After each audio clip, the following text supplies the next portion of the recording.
Kia ora koutou katoa and haere mai to another Sidekick TV episode. Today we've got Phoebe Davies joining us from Wynn Williams, going to talk to us about capital raising, an issue that is coming up a lot more and more in conversation during this juncture in time that we find ourselves in. But Phoebe, thanks for joining us. Oh, thanks very much for having me. Cool.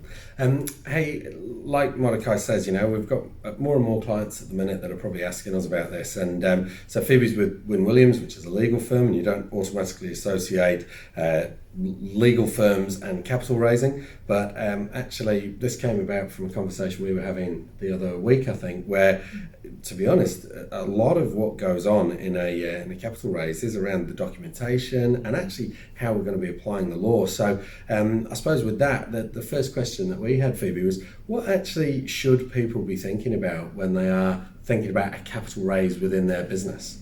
Yeah, and that's a great question. So the first thing I think is really to step back and actually think about what you're looking to achieve. So whether the company is actually just looking for working capital or whether they're looking for funds to help them grow. Mm-hmm. And then it's looking at all the available options. So it's considering whether you want debt finance. So whether that be from a bank or it might be from friends and family. So effectively just getting a loan. Or whether the right thing to do is a capital raise and to go out and to look for equity. And again, it might be that in a small kind of startup business that actually the first place to look for that is friends and family rather than going to the market. What they then need to think about is if they're going to get that equity, how they're going to do it, because there are so many different ways. And you might just look to issue shares straight away, or you might look to enter into an agreement for future shares. So they're called safe agreements. You might also issue a convertible loan note, for example, which is a loan note at the time, but on certain events happening, that triggers the loan note to convert it into equity. So there's actually quite a lot of different ways to structure it.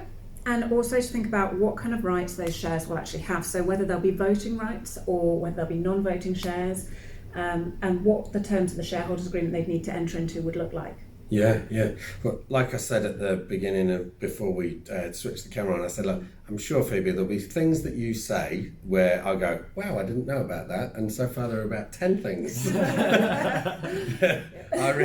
glad you said that. Yeah, didn't know about. So these convertible shares, did you say? Convertible loan notes. Convertible loan notes. So, I mean, for starters, that sounds fantastic. Like,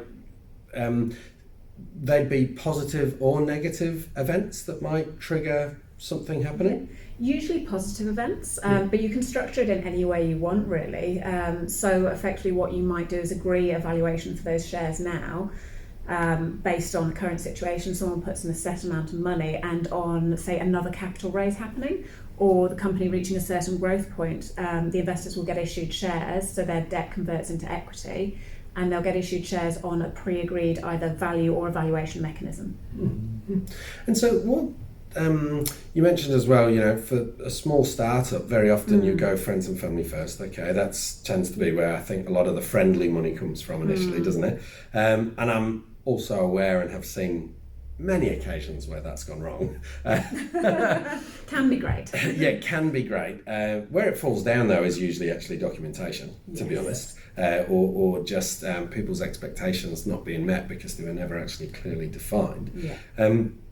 But who is doing this? When you've got clients that are engaging with you, or businesses that you've seen that you wish they'd engaged with you, what's a common thread that you're seeing? To be honest, there's so many different businesses doing this, from startups that are literally looking to raise 20 grand to get them going, through to companies that are still looking to raise millions. So there's just a huge variety, and everyone's doing it on different scales, and different systems and structures are right for different types of businesses. And some of them are very, very early doors, and they need that initial capital influx to help them get off the ground. And some of them are much further down the line and just looking to grow. There's a lot of different ways to do it now as well. You've got companies like Snowball Effect and Pledge Me that effectively do the crowdfunding online. Yeah. So there's a lot of different ways, but you've just got to remember, the problem I find when people tend to do the friends and family is they often don't go to lawyers. Yeah. So what they tend to do is they will just go online on Companies House, Companies Office, we're in New Zealand. They'll go on Companies Office, and what they'll do is they'll just either do the share transfer themselves or they'll issue shares themselves. And what they don't realise is that Companies Office is just a record of what has happened. That does not transfer ownership or issue shares in your company. So they haven't then looked at issuing the shares in accordance with the Companies Act, and they haven't met obligations in the Financial Markets Conduct Act as well. And there are some serious repercussions and fines if you don't adhere to that legislation.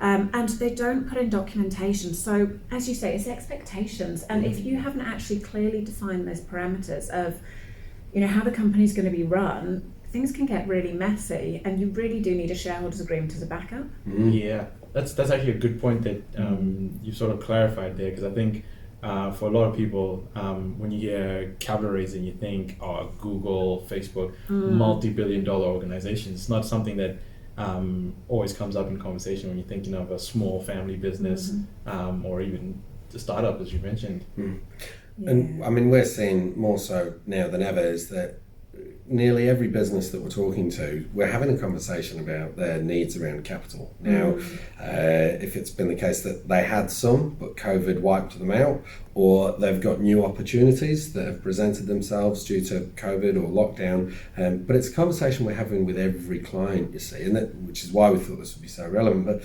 I suppose when people are engaging with a lawyer, by the sounds of it, what you're saying is it can be any business. It can be any business that requires capital. Do they need to have a plan already before they engage with someone like yourself? No, to be honest, what I find is most clients I speak to don't realise the range of options out there. So it's almost better to speak to us early doors, and then they might want to come speak to us, have a chat, come up with a structure and a plan, and then go away and kind of, look to raise that capital and look to get people interested to start with, and then come to us again when they're ready to actually take those steps.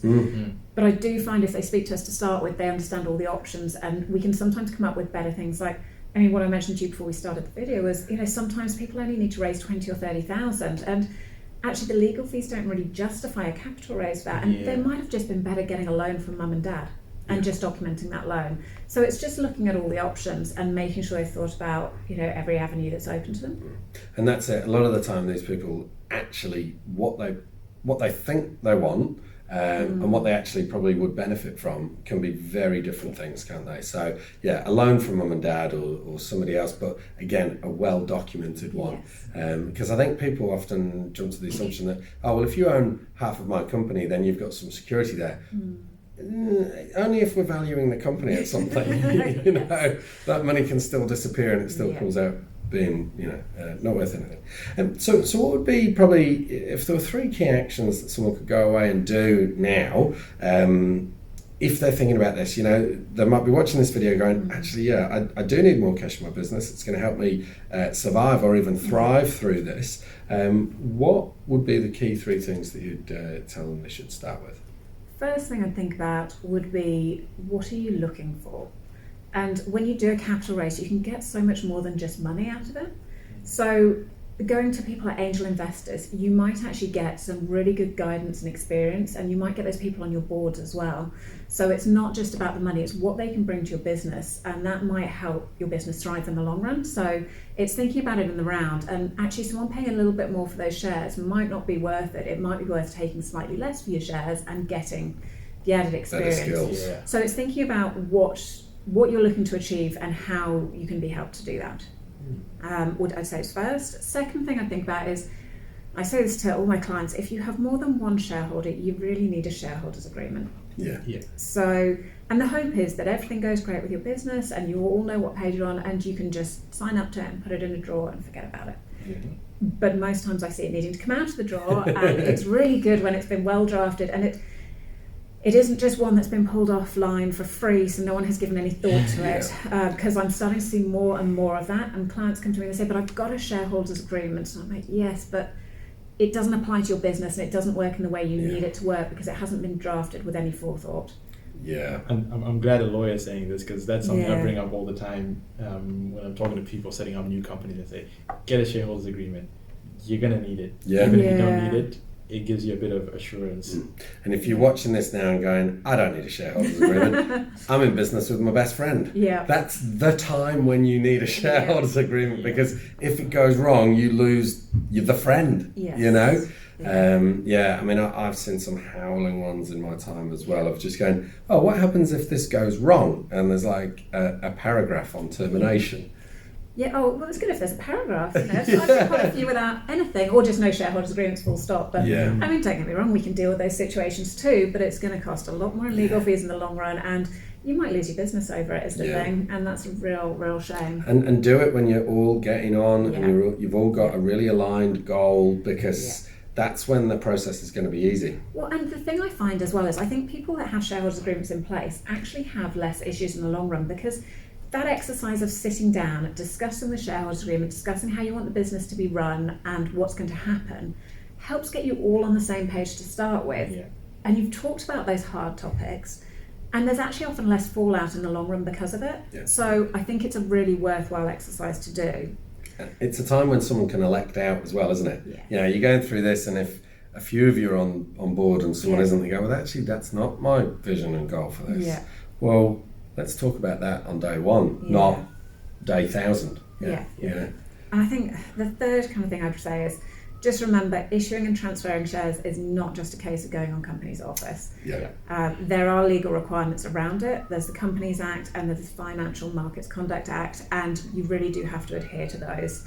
Time and time again, I see people getting tripped up and not following the rules. And when you mentioned the Financial Markets Conduct Act, okay, so a lot of people watching this, I'm sure, I mean, I'd be the same. I run a small business, or I'm not in the financial markets. So any kind of sale of shares, so a financial promotion of shares is caught, and there are exemptions that you can fall under. So, you know, if someone's investing over 750,000, or there's certain exemptions around close relatives purchasing shares, but it's not just a case of going, oh, that doesn't apply, so I don't need to worry about it. You actually still have to do exemption certificates, and you still have to make a very careful assessment of whether or not those rules do apply.